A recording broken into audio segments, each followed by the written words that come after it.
ഒരു 5 രൂപ കൊടുക്കാത്തതുകൊണ്ട് ലക്ഷങ്ങളാണ് നഷ്ടമായത്. ഈ ഷെയർ സർട്ടിഫിക്കറ്റിന് എന്ത് പറ്റിയെന്ന് നമുക്ക് നോക്കാം. ഇത് ജിൻഡൽ വിജയനഗർ സ്റ്റീൽ ലിമിറ്റഡിൻ്റെ ഷെയർ സർട്ടിഫിക്കറ്റാണ്. എന്ന് വെച്ചാൽ ഇപ്പോൾ അറിയപ്പെടുന്ന JSW സ്റ്റീൽ. ഈ ഷെയറിൻ്റെ കറണ്ട് മാർക്കറ്റ് വാല്യൂ 1150 രൂപ ഉണ്ടാവും. ഈ ഷെയർ സർട്ടിഫിക്കറ്റ് നോക്കിയാൽ അറിയാം.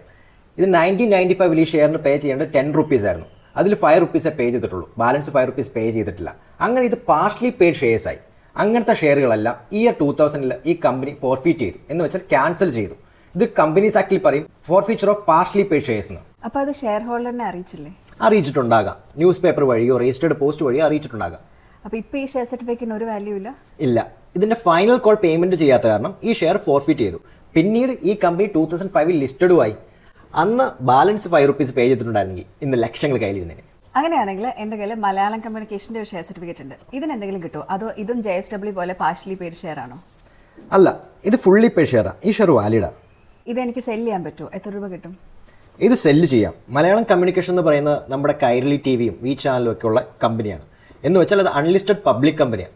അൺലിസ്റ്റഡ് പബ്ലിക് കമ്പനി എന്ന് വെച്ച് കഴിഞ്ഞാൽ നാഷണൽ സ്റ്റോക്ക് എക്സ്ചേഞ്ചിലോ ബോംബെ സ്റ്റോക്ക് എക്സ്ചേഞ്ചിലോ ലിസ്റ്റ് ചെയ്യാത്ത കമ്പനി.